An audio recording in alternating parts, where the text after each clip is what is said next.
Saturday night's main event is in the books. New champions are crowned. Some still remain, and we find out who. Well, we're going to find out who the last time will be for now for John Cena and who his opponent will be coming very soon. We're going to get into all that and a bit more. And actually, we're going to start with the news that there is going to be a tournament on Monday Night Raw to determine John Cena's final opponent in December. It's going to have stars from Raw, SmackDown, NXT, and beyond.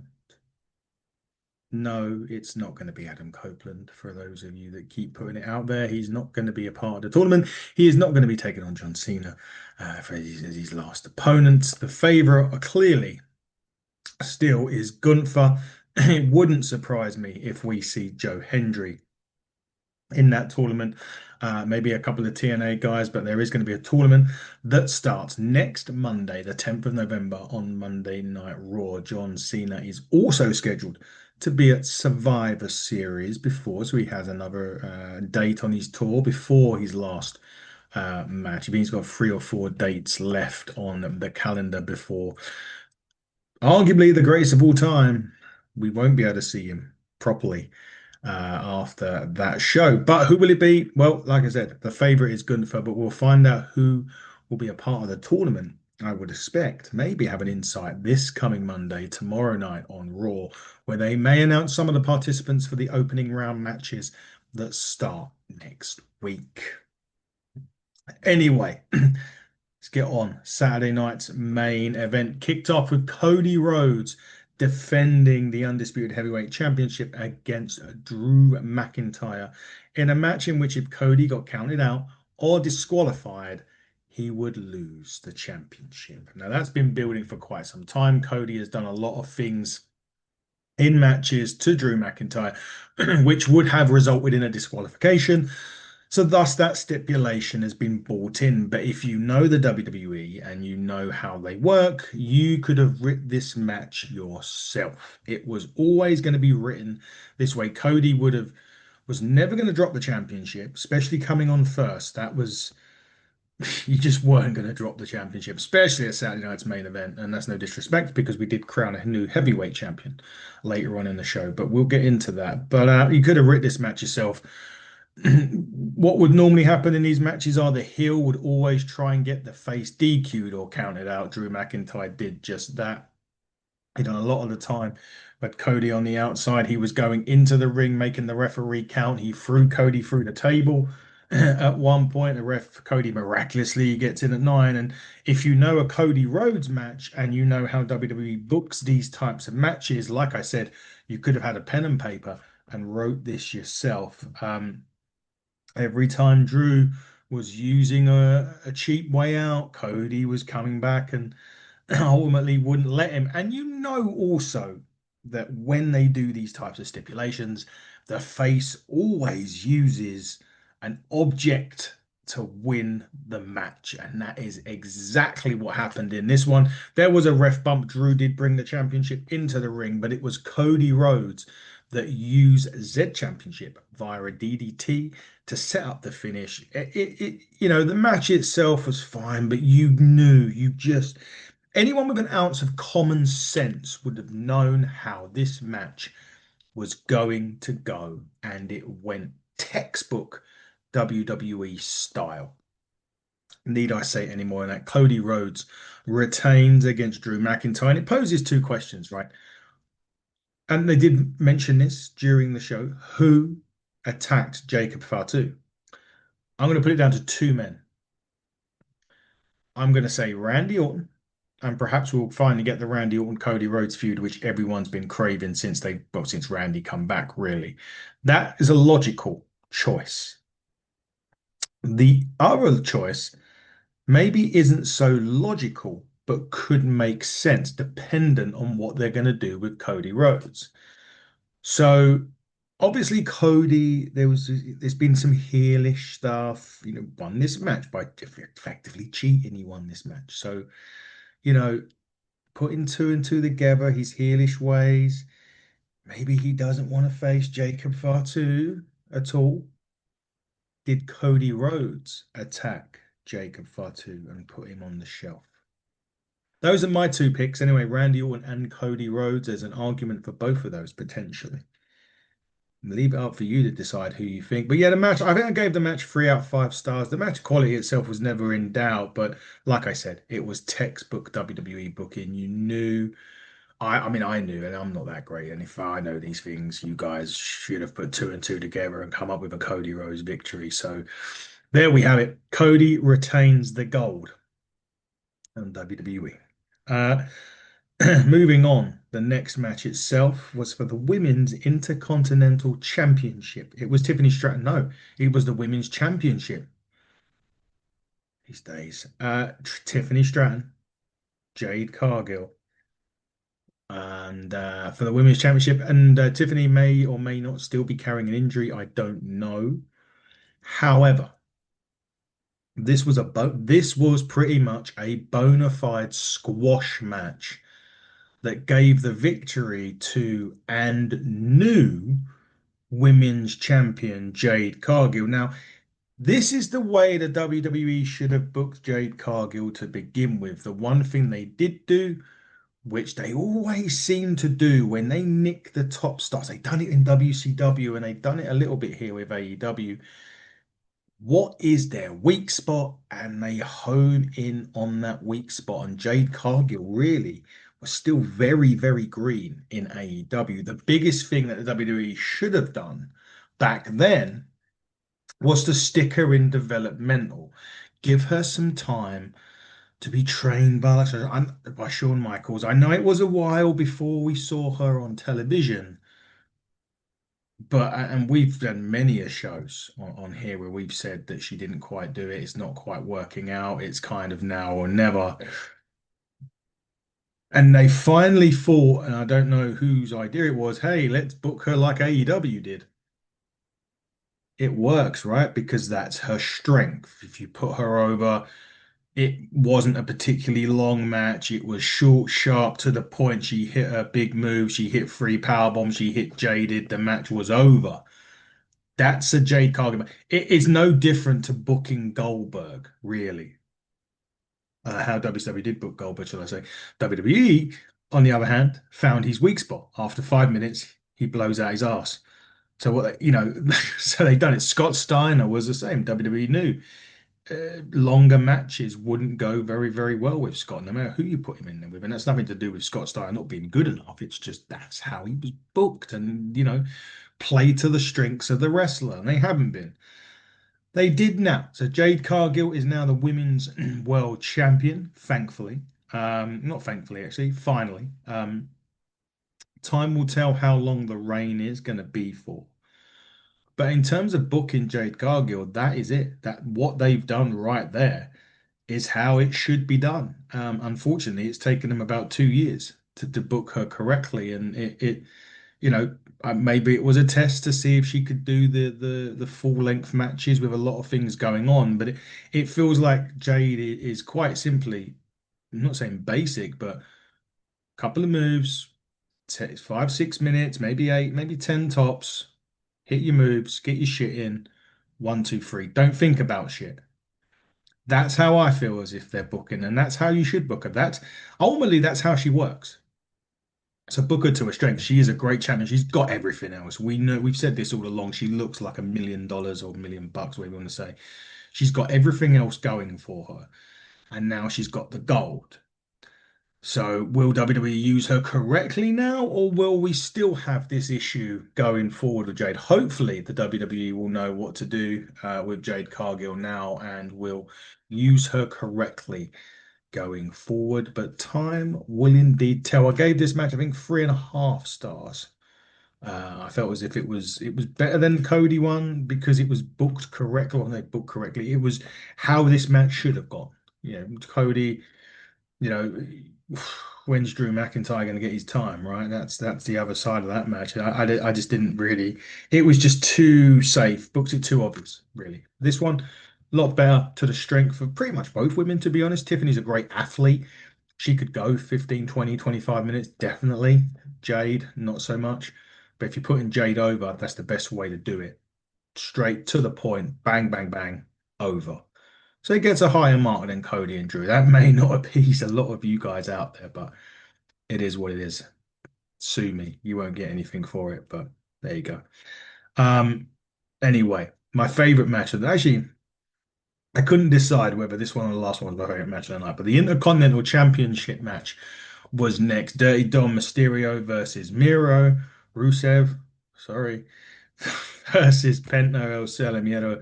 I love this. This was great. This was such a great. You had two sort of similar styles, luchador aspect of Mysterio and Penta. You had the power of Rusev. They matched really well in the ring. I really enjoyed this. This was great. I mean, did I think Dominic was going to lose? No, and I'll tell you why in a minute. But I love this. I love the way that Dominic is not only finding ways to win, but he's also finding ways in matches to like put the opponents off. Prime example here, Rusev had the accolade on Penta, the bell rings. Penta doesn't tap. It's Dominic Mysterio ringing the bell. I love that bit from Dom. He's really sort of putting together the two characters that were Rey Mysterio, obviously Rey Mysterio, his father, and Eddie Guerrero, his father. And his real father's Christian Cage. We know that. But it really isn't. But you'll if you understand wrestling, you know what I mean. But he's really putting together the characters of Ray and Eddie in such a great way. To be honest, he's probably a lot of ways the unsung hero of the WWE because people will talk about Cody Rhodes, they'll talk about CM Punk, Seth Rollins, maybe Braun Breaker will get spoken about. Someone that probably doesn't get spoken about enough of, but is so good at what he does is Dirty Dominic Mysterio, and I'm really enjoying his run actually as Intercontinental Champion as well. Do you know what? I'm going to say this, right? Because I feel this is actually a possibility. 2026 Money in the Bank winner, Dirty Dominic Mysterio. Could you not agree that is that not something that you could all see happening? Dominic Mysterio winning Money in the Bank and actually becoming world champion. There, I tell you what, we have, he's already the Triple R champion, right? He's a double champion. He's Dirty Dom double or double Dirty Dom, whatever you want to call it, double champ Dom. He's doing the business. And do you know what? That is not beyond the realms of impossibility whatsoever. I really think it could happen. Dominic Mysterio could indeed become world heavyweight champion. He could indeed win Money in the Bank. Next, he may even win it and foul it with the cash in. Who knows? But the ending of this match saw a hammer get brought into the show, brought into it. It gets nailed. I think. Oh yeah, Rusev gets hit with the hammer. Penta. No, Rusev hits Penta with a. I can't quite remember. Penta hits Rusev with the hammer. Dominic throws Penta out, hits a frog splash on Rusev and pins him. But this is the interesting bit. And I don't know because the camera never panned onto him. Rusev got hit. Rusev got hit with the frog splash and got the cover. Rusev pretty much no sells this and rolls out of the ring.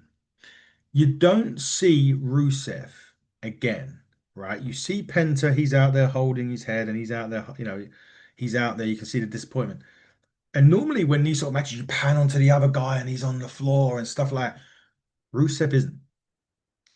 And I just have this feeling, was he annoyed that he didn't win this match? Did he just walk straight out the back? I don't know, and I'm not proclaiming to know anything. I'm not exactly. It's only because the camera didn't go on to him, and I noticed that literally as soon as the ref hit three and Dominic's mysterious music played, Rusev rolled straight out the ring. I don't know if he was, excuse me, I don't know if it was on the, where the stairs were, laying down. The camera never panned onto him, which was unusual. So I don't know whether he just went straight out the back. I'm not too sure, but it's something that caught my eye. And I was wondering whether if there was anything more into it than really am I making it, or am I just overthinking stuff? And saw it Boston Aries that time at TNA and whatnot. And yeah, I just didn't know. I wasn't sure if maybe I'm reading too much into it. But when you look at Rusev and you look at Aleister Black, albeit he's back with Selena Vega, but they've made no impact. They've lost more matches in WWE since they've been back, since they were in AEW. Maybe because Rusev didn't agree with the storylines. I don't know what happened in AEW too much, apart from what you read on the dirt sheets. But they made a mistake coming back to WWE. Maybe Aleister Black, maybe not so much. Rusev, on the other hand, Miro, Should he have gone to another three letters TNA? Could that have been a pro? I don't know if that was a possibility at the time. I don't know what the deal was. I just don't think, and I didn't think it was going to work. If you go back to the start of the year when all this happened, I said to David on this show, I'm not sure that Rusev and Aleister Black would do anything in the WWE, and it doesn't feel like it's the case. It feels like they're going to be in the middle of nowhere, really. They're not going to be in the main event. They're certainly not going to be going for heavyweight championships. I'm not saying they should have stayed where they were either, by the way. If things weren't working out there, yeah, by all means. But could they have not done stuff on the independents? You see it now more than ever. Rosters are stacked on a lot of companies right now. I know TNA maybe couldn't offer a big contract, but could they not offer a per appearance contract? Could they not have done a short term thing? I don't know. I know people say, well, TNA is effectively WWE anyway because of the partnership, but I don't know. I just don't think that, what's happened with Andrade as well. I mean, is he going to have to come back? What was the deal there? Apparently he got released and he's got a year no compete. And then he got in trouble for appearing on Dynamite that week. Like, what's going on here? Like, what is going on with all of that? But have Rusev and Miro made a mistake? I keep calling him Miro. Have Rusev and Miro, the same damn guy? Have Rusev and Aleister Black both made the same mistake in coming back to the WWE? Should they have gone on to the independents if things weren't working out in AEW? We'll leave that down to you guys. I'm sure you'll have an argument for and against that on social media. Anyway. Main event time on Saturday night's main event. CM Punk, Jey Uso to crown the new world heavyweight champion. Seth Rollins out for 6 months, and yes, this wasn't a pretend injury like it was last time. This was a legit injury to Seth Rollins. Out for 6 months, going to struggle to make Mania. We don't even think it's a possibility as it stands right now, anyway. But Seth Rollins technically will be a face when he comes back. Go figure that one. That's a weird one. Anyway, you'd have to be friends with Punk. Jesus. Punk and Jey Uso, main event. Yeah, I've seen a mixed bag on this. I gave it 4 stars. I thought it was all right, actually. I thought it was good, mainly because the person that I wanted to win won, which was CM Punk. We'll get into that in a bit more detail. Um, a lot of people were saying it was slow. A lot of people were saying there's a few mistakes. Punk looked pissed off. I'm not sure. There was a neck breaker point that maybe didn't go according to plan. I'm not too sure. So I've seen like contradicting views on this one. A lot of people didn't even want Jey Uso in there. I mean, that's the thing. Whether Jey Uso, whether they're trying to build him up to be something that he's not, should he have even won the Royal Rumble? I mean, there's a thing there. I mean, the next year, this coming year when it's in Saudi, the favorite is Sami Zayn. I don't think that. I agree with Vince Russo on this. And people are going to hate on me for saying that guy's name, but I don't see Sammy as a world champion. Kevin Owens, I disagree with Vince Russo on. I did see Kevin as a champion. I could see Kevin as a champion. I know Vince Russo maybe couldn't, but Sami Zayn, no, I don't see him as a champion. Anyway, we're good diverting off of what was the main event. I enjoyed the main event. Yeah, it wasn't. Yeah, but you got to remember also people saying it was a slow paced match. These guys are like in their 40s. They're not going to be going. You're not going to get the Punk of 15 years ago. You're not going to get the Jey Uso of 15 years ago. So I think for what it was worth and for the match itself, I thought it was fine. I enjoyed it. I thought there was a couple of occasions there where Jey Uso was going to nick the match, and that's what I like about it. If I'm sitting into a match going, I think he's going to win, but then this guy could also win. That's the type of match that I like because it's in between, kind of like a rose in between two thorns, right? You've got an idea that you want this guy to win and you think he's going to win, but you also wouldn't rule out that guy winning. So that makes it an interesting match for me. Instead of like, as I said, I basically wrote the Cody match myself. Jade Cargill, I kind of anticipated winning. I need to come back to Dominic Mysterio in a minute, actually, because I didn't go say about who I think is going to dethrone him, and I'll go back to that in a minute. But I didn't see him losing the Intercontinental Championship. The story isn't there for those two to win it. With this one, at least there was a bit of like, oh, okay, one of them, we knew one of them two were going to win it, but you had who you thought was going to win, but you wouldn't have ruled out the other one. So for me, that was a good thing. I did expect Jey Uso to turn heel in this match, and maybe they're saving that for Raw. Maybe they thought that the crowning a new champion was enough on Saturday night's main event. I did expect Jey to turn heel. He didn't. He did end up spearing Punk through the barricade during this. There was a lot of nice action actually between the two. There was a nice little submission sequence in there as well. Jey Uso had that triangle, is it a triangle choke or a choke hold that he choked out Gunther with at WrestleMania? Punk reversed it into the Anaconda Vice. Really enjoyed that sequence. I actually thought the match was going to end with Jey Uso countering the Anaconda Vice into a pinfall. That's how I thought it was going to end. They did do a little bit where Punk hit the GTS, Jey Uso falls on his shoulders. It seems to be the new Punk thing. He hits the GTS, they hit the ropes, they fall back on his shoulders, he hits another one. They done a little sequence like that one, and I'm not sure if that went a bit awry, and they had to do a little bit of thing in the middle there to get back to what they were doing because he couldn't. There was a bit where he hit the GTS, Jey Uso fell on his shoulders. Punk kind of went to go from the floor up, couldn't hold him. He fell down, and maybe they had to improvise and do that little bit with the Anaconda Vice and stuff. But eventually, Punk hits the GTS and then kind of just bends down. He didn't go all the way down like he did with Seth. He just kind of bends down. Jey then fell on top. Punk hits another GTS, picks up the victory, and wins the championship. This time, there's no Seth Rollins music in play.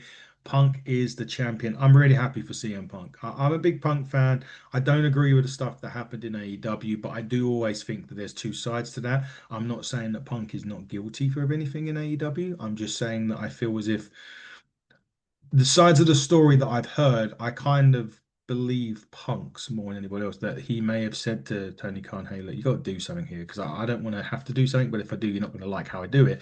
That's kind of true. And everything he said that happened, AEW aired, and it did. So, anyway, let's not for conversation for now, but I'm really happy for CM Punk. I'm glad he's the world champion. How long has he got it for? Is the question. Seth's out for 6. My expectation would be by the time Seth Rollins comes back, Braun Breaker may be the heavyweight champion. That's how I see it. Maybe Punk's run's going to be short and sweet. I don't know. We'll have to wait and see on that one. So I want to touch on Dominic for a second. The Intercontinental Championship, I feel John Cena is going to beat him at Survivor Series because that's the one title that John Cena has not won. I feel we'll see, and then the match with Cena has his final match will be for the Intercontinental Championship, and the person whoever wins the tournament will end up beating John Cena and winning the Intercontinental Championship on that show, and that's how Cena goes out. I'm still annoyed that it's not in Boston, Massachusetts. It absolutely should have been. I know Washington paid the money and all of that stuff, and WWE is all about money these days instead of sentiment. And for me, it should have been about sentiment over money, especially in these type of situations with AJ Styles retiring next year as well. We need to have an AJ, not saying AJ retirement tour, but we need to have a succession of dream matches for AJ Styles, much like we didn't really get with John Cena, unfortunately. We got some nice old feuds back with the Punks and the Ortons, and obviously everyone wants Adam Copeland, which isn't going to happen. And it would have been the ideal way to finish the John Cena retirement tour with an Edge match, but it's not going to happen. But that would have been ideal. But they've done some things right in it. They've done a lot wrong with it. They turned him heel, which didn't work, and it didn't work because of the people they turned him heel with, because they wasn't there to help with the story. I hope with AJ's one, we just get a succession of great matches. Maybe dream matches. Maybe do a little bit the same thing here. Maybe I don't know. It's a shame a lot of them work elsewhere now, but you could have like Chris Sabin, Alex Shelley. You could give us Leon Slater, AJ Styles from TNA. That's other things they can do. But we'll talk about that another time on the podcast. It's not about that for now. Saturday night's main event. CM Punk stands tall, wins the World Heavyweight Championship. To be honest, this was my favorite Saturday night's main event, I have to say. Out of them all, still, did I like it? Everything? No. But I felt this was the strongest Saturday night's main event out of the new ones. But I do enjoy these shows. I don't enjoy the commercial breaks, but I'm hoping that may be sorted out soon with Netflix. But I do enjoy the Saturday night's main event shows. I've enjoyed them all, really. I don't enjoy, as I said, I've made a point before. Don't enjoy the breaks, but I enjoy the shows. Uh, Probably my favorite one to date. 4 good matches, even if some of them were easy to predict and write yourselves. But the 4 matches served its purpose. It enhanced stories, it crowned new champions, and we move on to tomorrow night on Raw, kind of with a bit of a landscape change on there. So we're looking forward to seeing perhaps what will happen to Punk. Do we get some announcements as to who's in that John Cena tournament? We will find out tomorrow night on Monday Night Raw. But coming up on the podcast, we have Independent Showcase Trailblazers edition. Some of the hottest young UK talent will be on this show, including AJ Payne, Regan Blade, Isaac Blair, Jaden Williams, Ted Saban. I think I've got everybody. Probably missed one. There's probably 5 or 6 names that are coming on the show that I'm really looking forward to as well. And a soon to be released WWE wrestler will also be on the show. Find out who once the interview's complete. That'll be at the end of November that we record, probably be out in the first week of December. Hopefully. Fingers crossed that will happen. But guys, just keep following us. You know where we're at. Just keep following us all the time. Videos are being uploaded weekly, more times a day. TNA's back this week. Praise the Lord. Open fight night with TNA. We'll be back with that as well as your usual review shows, NWA. The Alliance blog collab drops this week as well. Really looking forward to sharing all that with you. But until next time, everybody, this has been a Saturday Night's main event review. Buckle down, stay safe, and goodbye.